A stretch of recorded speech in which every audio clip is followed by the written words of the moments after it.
God ended his work which he had done, and he rested on the seventh day from all the work which he had made. Then God blessed the seventh day, and he sanctified it, because in the day it was the day he rested from all his work which God had created and made. Then in Exodus 20 verse 8 he says, now remember that Sabbath day. So there are 7 days in the creation. The seventh day was the end or the completeness of it. But now he says a few hundred years later, he says, now remember that day what the fuck? I shipped Nick to and keep Cassie, it so whole. why is Nick streaming with Emily? And then he says 6 days Nick's you can definitely work and cheating do on all your Cassie with labor, Emily. I think that's but the seventh day is the Sabbath of the Lord thy God. In it you shall do no work, you nor your son, nor your daughter, nor your male servant, nor your female servant, nor your cattle, nor your stranger was within your gates. Watch this. God is saying, okay, I created in 7 days. I finished everything on the 6th day. But the 7th day is meant to be a continual cycle. The 6 days work, the 7th day rest. Kollegen vorbei. Very clear. There is a cycle. He's trying to get a green card. The week is not an institution based on natural phenomena, such as the day when the Earth turns on its axis, the month with its lunar relationship, nor the year marking the Earth's excursion about the sun. The week dates exclusively to the original days of creation, a period of time observed by the Chinese in spite of their thousands of years of isolation from the rest of the world and its customs.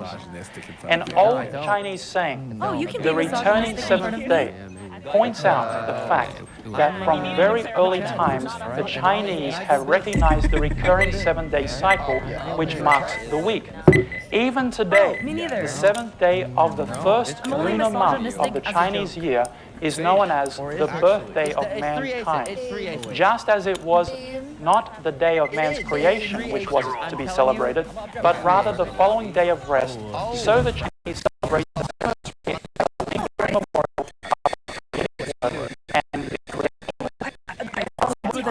very interesting. Even today, in 2008, when Chinese New Year comes, 7 days after the New Year Day is the birthday of man. Even today. So for 4,000 years thereabouts, the ancient Chinese have understood there's a 7-day cycle. Every 7 days it goes to We're gonna go B-side. We're gonna take them fast. We're gonna put them in the dirt, and we're gonna win the pistol round. How's it sound? 7 days cycle anywhere in the universe, anywhere on Earth, as the statement just said. For your information, that is the direction to be set. Earth turning on its axis. We get months from the moon turning around the Earth. We get year from the Earth around the sun. But the week comes exclusively from creation. So for the fact that the Chinese had this concept of 7-day cycle prior to any Western stepping foot in China proves one thing: they understood the origin of it. Confucius, I'm sure you've heard of this guy. Around 500 BC. By the way, he is a contemporary to Daniel, the prophet in the Bible.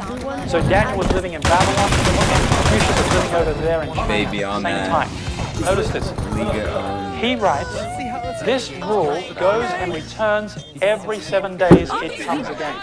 Even Confucius taught this. 7-day cycle.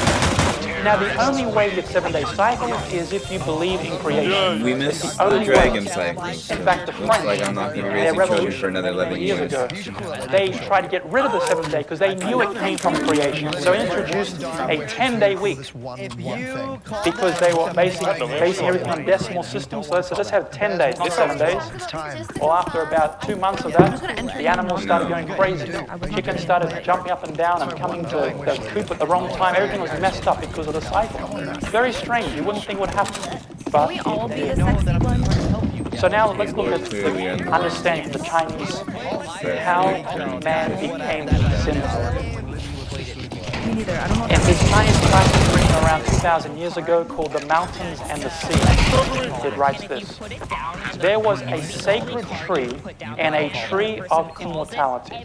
Eating from the fruit of the sacred tree would make you wise like God.